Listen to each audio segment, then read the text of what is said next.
Welcome back po sa Agri. Ngayong episode naman, dumayo tayo dito sa napakagandang klima sa Tayabas, Quezon. At syempre, another inspiring story sa inyo. Kwento ng mag-asawa at yan po ay nakakakilig, nakaka-inspire at nakakabilib. So makikilala po natin ang isang chemical engineer at electrical engineer na nagsanib puwersa, nagkaroon ng 3 anak. At syempre, na ngayon naman ay mayroon na silang sariling integrated farm at napakagandang dapat retirement home nila ngayon ay naging isang resort na rin.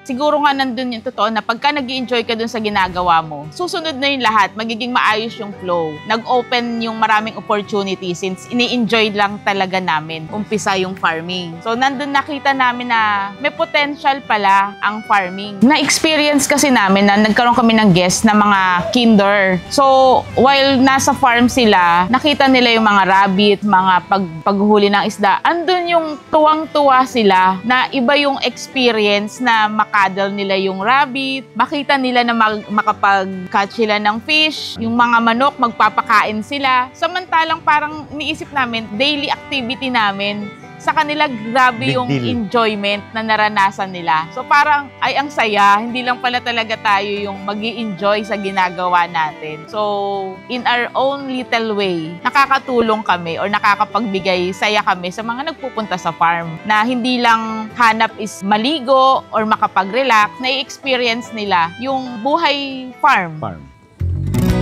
Nung nag-uumpisa kami actually, both may trabaho kami. And then, ibang-iba sa field ng farming. Wala kami sa field ng farming. Wala kami sa field ng farming eh. Si Mrs. is a chemical engineer, so ako electrical. So ang lapit sa farming, di ba? So yun, nung una, parehas kaming empleyado. Ako sa project sales and then siya sa pabrika. Nagkaanak kami, so umalis siya sa trabaho, then ako na lang. And then until such time na kulang pa rin yung namin. So nandyan yung nagtitinda ako ng fish cracker dito sa Quezon para to support yung family ko. Monday to Friday, office ako.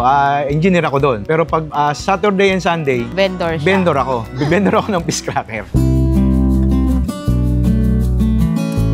Huwag po nating putulin ang ating mga puno, dagdagan pa natin magtanim tayo. Yes, correct. Napakalamig. Perfect po pati sa inyong retirement home kasi pagtayo ng inyong bahay, meron na kayong shade. At kaninang umaga may kumakatok po sa bintana ng mga yellow bird na nakakatuwa. Kasi hindi nyo na kailangan maghintay ng 20 taon pa uli para magpalaki ng puno ng ganyan. Kayo na po ang gumawa ng paraan para ma-establish ang inyong bahay or infrastructure na kasama, katabi.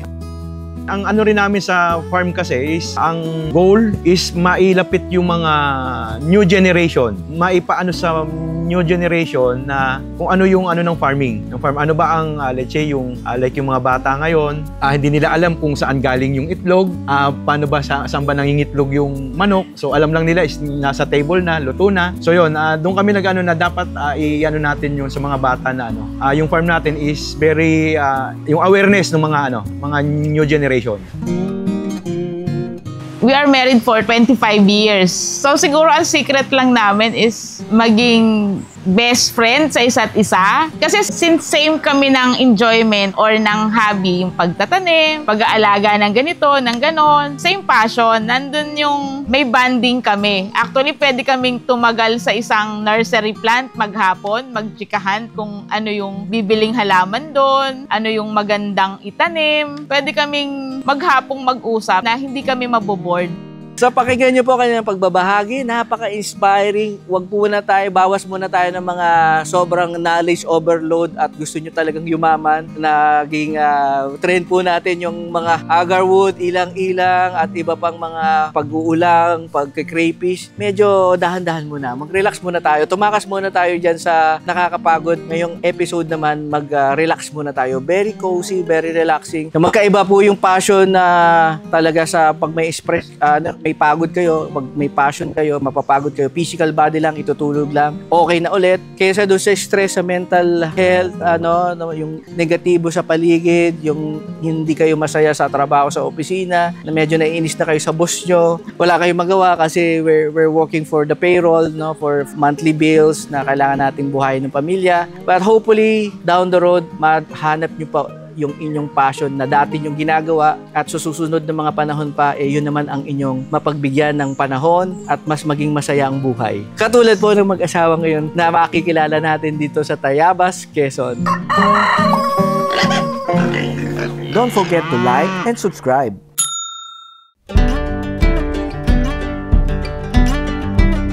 Ako nga pala si Efren Dionisio. This is my wife, Gina Marie Dionisio. Good morning! Welcome sa Casa Melan. I'm Gina, wife ni Efren. May nagpunta dito, tapos siya yung nagbigay ng tagline. Sabi, Casa Melan, your sanctuary in Tayabas City.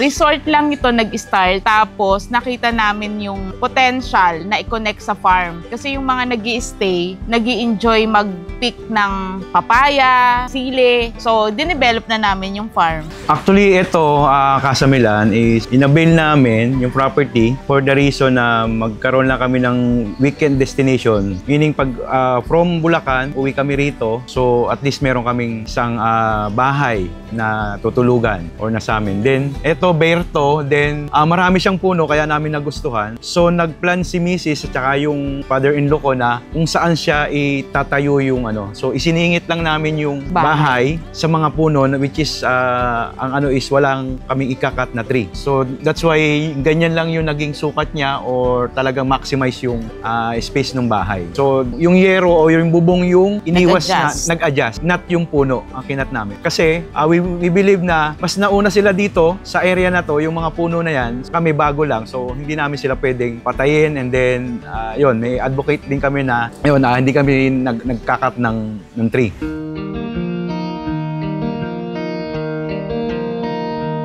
And then, itong house na to is yun nga, weekend ano lang namin, destination. But nung pandemic, 3 months kami rito. And so, yung mga pinsan nila, ni Mrs., pagka nung nalaman na ano, medyo pwede na. So, nagkaano sila na baka pwede kaming magstay dyan pag wala kayo. Kaya kami nagkaroon ng idea na inayos na namin ng medyo pang private resort. Kasi before, yung CR namin, isa lang, talagang pang sa amin lang. Yun, na nagdagdag kami ng mga ibang amenities, like yung mga kawabat, bonfire, then grilling area. So yun, idinagdag na namin and then kasi namin na pwede nga no, pwede nating parentahan as private resort para pang maintenance ng place. Para pag uwi namin dito is hindi na kami maglilinis or magtatanggal ng mga alikabok, magwawalis para lang maganda pagdating namin. So, which is meron na mag-maintain at the same time, yung bayad doon sa mag-maintain is coming from sa rental. So yun, and then until finally nag-decide kami na mag-stay na kami rito.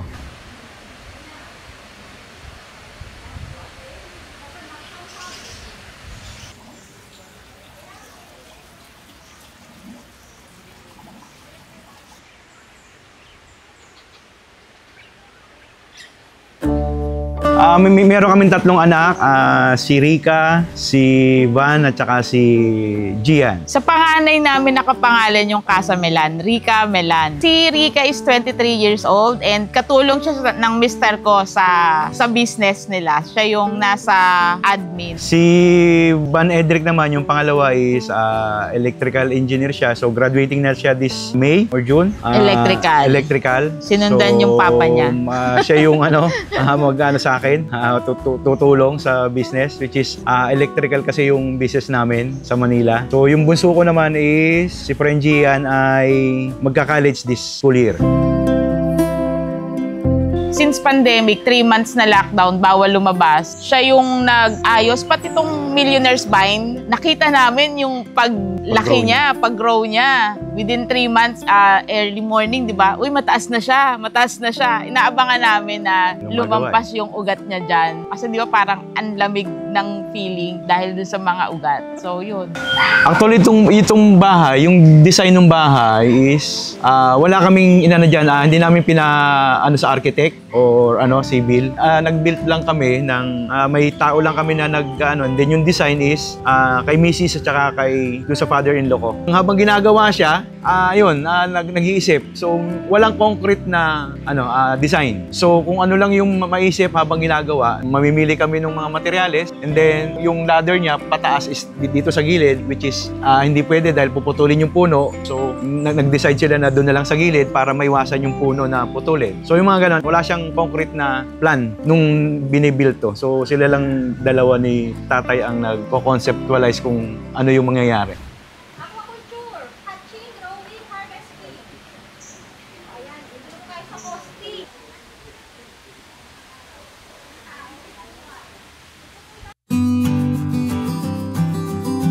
Since rest house namin lang sana, hindi siya design for big event. Hindi siya naka-design sa mga debut or mga 60th birthday or binyag. Kaya lang naging ganun yung mga guests na nag-i-inquire. Ginagawa siya as venue. So, naglagay kami ngayon dyan ng vines for extra accommodation lang din ng guests. Tapos sila na yung nag-a-adjust na pinagkakasya nila good for 60 packs or 70 packs yung hall, etong baba. Tapos may mga nag-try din kaming sumali sa Airbnb, which is ang mga, pala doon, ang mga nag-i-inquire naman is good for 2 to 5 person lang. So, napakalaki naman ng accommodation namin ng good for 2 to 5 person. Gumawa kami ngayon ng maliit na A-house na good for 6 person.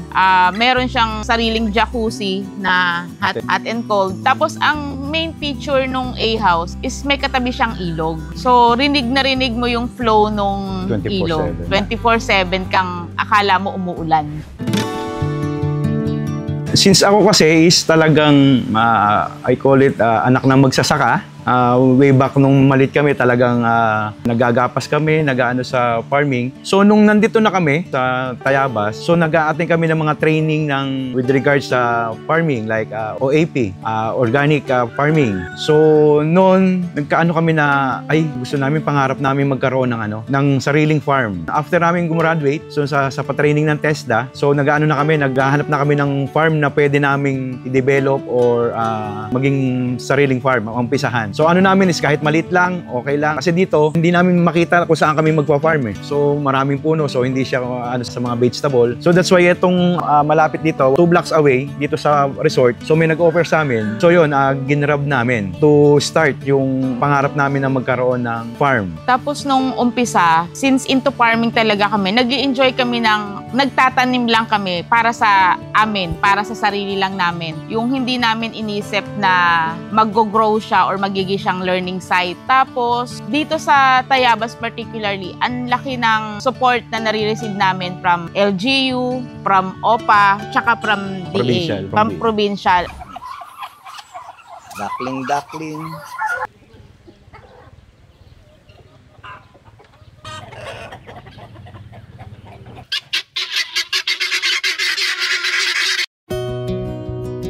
Since integrated yung farm, we have a small portion of animals and plants. 2 hectares yung na-avail namin, 2.2 hectares. Ngayon, nasa stage kami ng unti-unti kasi pag mag-develop ng farm is hindi siya mabilis kagad na So, little by little, nag-a-add kami ng mga portion na iaano sa mga guests namin para ma-enjoy nila yung buhay farming. Like yung dinesign namin yung kulungan ng manok na for picking ng mga bata, egg picking. So, para ma-experience nila na, ganito pala yung pugad ng manok, mga ganyan. So, yung mga rabbit, then yung kalabaw, so ma-experience din nila yung pag-inom ng gatas ng kalabaw at saka kung paano gatasan yung kalabaw. So, we have that. So, at least magkakaroon sila ng awareness. Which is yung kalabaw namin is galing din sa DA. Yung mga anak namin, lumaki sila na sanay silang umiinom ng gatas ng kalabaw. So, parang meron kaming source. So, nakakatuwa lang na hindi na namin kailangan bumili or maghanap ng source ng gatas ng kalabaw kasi readily available siya every morning. So, yun, ganun ka-fresh yung namin. No need to pasteurize, di ba? Sanay sila. And for how many years naman, safe, di ba? Walang pasteurization. Yes, oo. Even ako, lumaki ko sa gatas ng kalabaw, sa Bulacan. Kaya dito, naiano ko rin na naging pangarap ko rin na nung nagkaroon kami ng farm is magkaroon ng sariling gatasan ng kalabaw to educate din yung mga farmer dito na ang kalabaw pala is hindi lang ginagamit pang saka. Rin pala, extra income sa gatas ng kalabaw.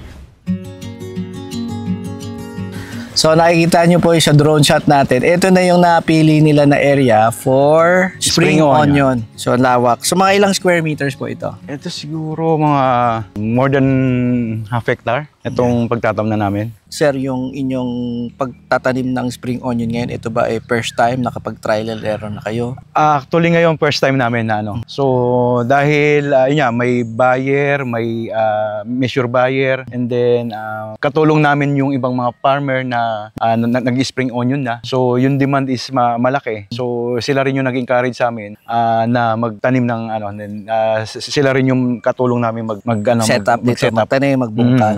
At ang nakakatuwa po dito sa bagong venture ninyo is nakapagdagdag na kayo sa labor force dito. Yes. Ng opportunity magkatrabaho. Ilan po ngayon na nagtatrabaho sa inyong farm? Ngayon ay 8 ang nagtatrabaho rito. So land prep, preparation ng well para sa irrigation. So yun, kaya medyo marami. Yun nga, sa farming is katulad ng sinabi ko kanina na like ngayon nga, marami nang nahihilig sa farming. We suggest na kailangan siguro bago ka mag-engage into farming is hindi lang na napapanood sa YouTube, sa ano, kasi sa YouTube is something na puro magaganda lang yung sometimes na binibigay. But siguro libre naman ng mag-aaral through TESDA. Like kami, nag-offer kami ng mga ganong courses. So at least may mga trainer kayo na hands-on. Then dito sa mga training na ganito, like yung ino-offer nila Mrs. dito sa farm, is meron yung lecture, and then may mga theoretical na explanation plus hands-on. So, in that way, magiging deep yung knowledge nyo sa farming, and then at saka nyo i-apply sa sarili nyong ano. At least meron na kayong baon na kaalaman pag i-engage nyo sa farming. Nagsuswim, yung mga identify na farm animals.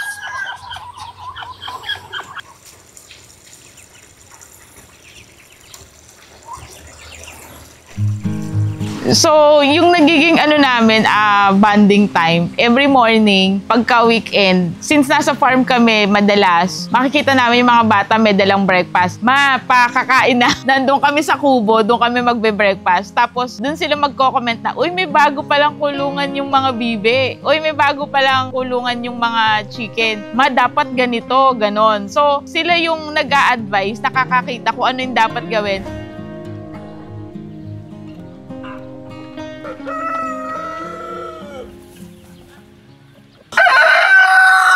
Makikiharvest po ng itlog. So dito nyo ma-experience ang pag-harvest ng itlog. So definitely ito po para sa inyong mga kids. So syempre kung gusto nyo rin namang malibang kahit na simpleng bagay, yan po ay malaking kaligayahan na.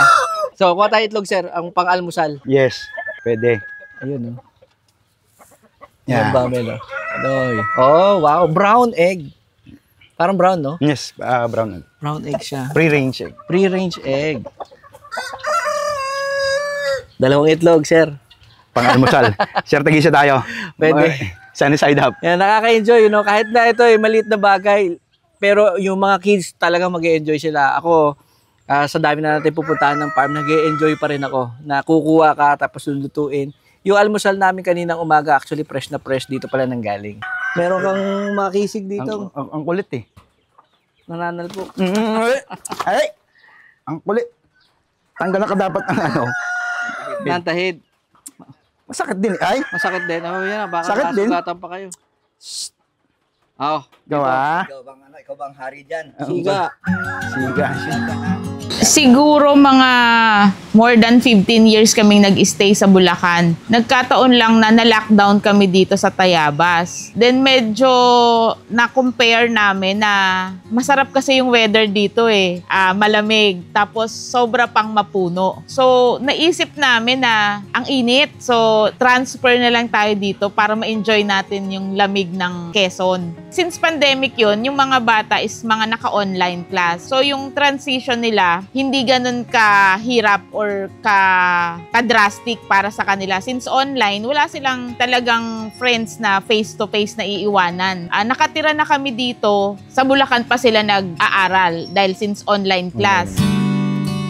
Plano talaga namin na ito na yung gawing retirement namin kasi dapat yung pupuntahan mo after mong magtrabaho or after mong magpakahirap is yung ini-enjoy mo eh. Ito yung nakikita namin na ini-enjoy namin na minsan hanggang 7 p.m. nasa farm kami. Tapos early morning ng 5, kaya namin uling mag-farm, pumunta doon. Kahit magbunot-bunot lang ng damo, magbilang ng mga manok, ilan pa ba siya doon. Yung andun yung talagang nare-relax kami. Hindi mo feeling na nasa work ka pag nasa farm. So, nai-enjoy namin yon. Tsaka at the same time, kasi some of the natin, di ba, yung thinking natin is, ay, magpa-farm ako after ng my retirement, which is 60. Kaya lang, naisip namin or nagkakaano kami na 60 years old, tsaka pala kami magpa-farm. So, nung pala kami magtatanim ng mga fruit bearing, mga So, ilang taon pa yung pagdadaanan namin bago kami makapag-establish ng isang farm. So, that's why naisip namin na as early as 45, yun na yung thinking namin na dapat makapag-establish na kami ng farm para talagang at the age of 50, medyo mag-start na kami maglaylo sa trabaho. So, more on para ma-enjoy namin yung farming. Which is, pagdating namin talaga nung 60, meaning na siya, productive na yung farm. At the same time, yung mga established na siya. So, hindi ka na mag-aantay nung para yung remaining life mo, after 60, ma-enjoy mo na, wala nang hirap. Kasi magpo-farm ka ng matanda ka na. Mahirap nang yumuko. Hindi ka na makakapagtanim. Oo, kasi laborious din naman yung farm. So kailangan talagang siya. So, as early as 45 talaga, nagplan na kami. Kailangan at the age of 50, medyo established na tayo, medyo hindi na siya para sa 60, okay na. Namumunga na yung lahat ng tinanim namin. Yung farm, kumikita na. So, enjoy na natin yung after 60 natin. Medyo na yun. Nando ka na sa Ini-enjoy mo na lang. ini-enjoy mo na. Hindi ka na nagde-develop, hindi ka na naghuhukay ng kasi established na.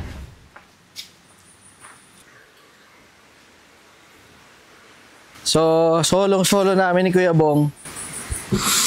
May upuan pa. So, pwede tayo magluto ng marshmallow dito. Pwede. Napakainit.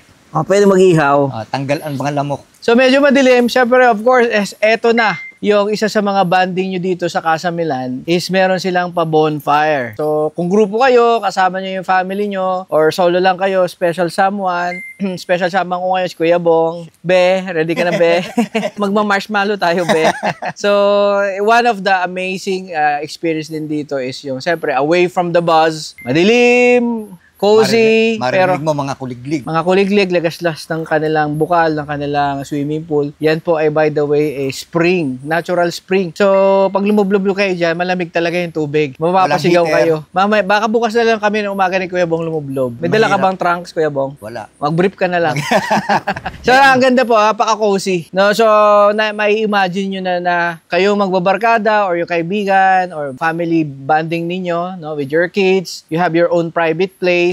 And they have this experience for your kids na makapag-bonfire din in the middle of the jungle. At isa po sa mga nabanggit nila dito nila ma'am ay wala daw silang pinutol na puno. Nung kinonstruct nila ito. So, bali na preserve nila yung ecotourism dito talaga sa area na ito. Yes. At ito since pandemic lang ito pinatayo, pero pag tumungtong kayo dito, you will feel na baka 10 years, 20 years na itong naipatayo. Yun po talaga yung vibe na ako naramdaman ko kanina pagdating namin. I thought 20 years na maanapan nila sa kanilang mga magulang. Nung pandemic lang pala ito ipinatayo. So almost 5 years pa lang. Ay, almost 4 years pa lang. Magpo 4 years pa lang.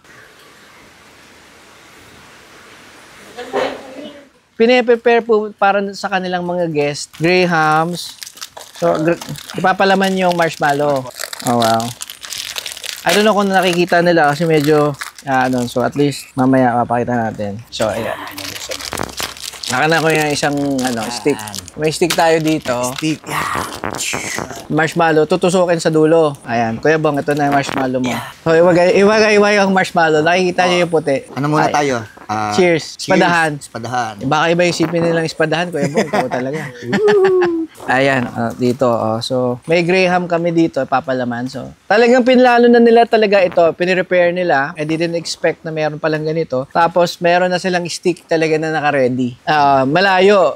Para hindi ma-injured yung iwas aksidente yung inyong mga kids. Mahaba talaga. Tsaka mainit. Baka mauna kayong mag-melt sa marshmallow pag masyadong malapit. Paano Sulit ba yung overnight natin dito. Sulit. May pa-marshmallow pa eh. May pa-marshmallow. Busog na nga ako sa sa dinner natin. By the way, ang dinner po nila dito, hindi na namin napakita kasi nag-enjoy na kami kumain, is mga authentic delicacies dito sa Tayabas, Quezon. Luto na siguro to. Paano ba nalalaman? Pag nagme-melt na. Masarap-sarap pag nagme-melt na. So you don't have to bring your marshmallows. Naka-ready na po ito sa mga guests. And yung kawayan na naka-prepare na po. It's so nice. Ayun. Paano ba yun? Ha? Paano? Pwede na yan. Parang, sige nga. Malambot na. So, masarap yung dessert natin. Paano ba? Yeah, busog ka kaya dito sa tabi ko, be. Yeah. Ang sweet namin, Kuya Bong, no? Nag-date kami dito. Yeah, so napakaganda po, napaka-cozy, no? So kitang-kita nyo naman yung ating mga sceneries, greeneries, at isa po ng ipagmamalaki ng Agri sa Agri dito sa Casa Milan is hindi po sila nagputol ng puno dito. So yung vibes po dito is iisipin nyo, pag unang pasok nyo dito, akala nyo 20 years ago ito itinayo, pero anong year lang po ma'am itinayo ito? 2020, during the pandemic. So it's also one of the pandemic babies ng mga ibang mga kababayan natin na during the pandemic meron pong mas magandang nangyari sa kanilang buhay. Yeah, so hindi lang po lahat puro failures or sadness during the pandemic, marami din po naging positibo, mas inilapit po tayo sa nature. So napakaganda po. Congratulations po sa inyong napakaganda. Thank you. So any parting words po, ma'am, sir? Pag may time po kayo, try to visit po Casa Milan. You're Ayan. always welcome. Yes, sir. Hello sa lahat. Kaway-kaway na lang kami sa mga viewers natin. Lalong-lalo na po yung mga OFW. Maraming salamat po sa pagtangkilik ng Agri sa Agri. Napakaganda. Wala na po akong ibang sasabihin kundi come and visit po sa Casa Milan. Napaka-cozy. Simple, hindi malaki, hindi maliit. Saktong-sakto lang. Kasya sa mga babarkada, kasya sa mga team buildings ninyo. Or kung gusto nyo mapag-isa, solohin nyo na lang ito at talagang mag-i-enjoy kayo. Mag-bonfire kayo, mag-marshmallow kayo mag-isa. So ma'am, agree ba kayo sa Agri, sir? Agri sa Agri. Approve. Don't forget to like and subscribe.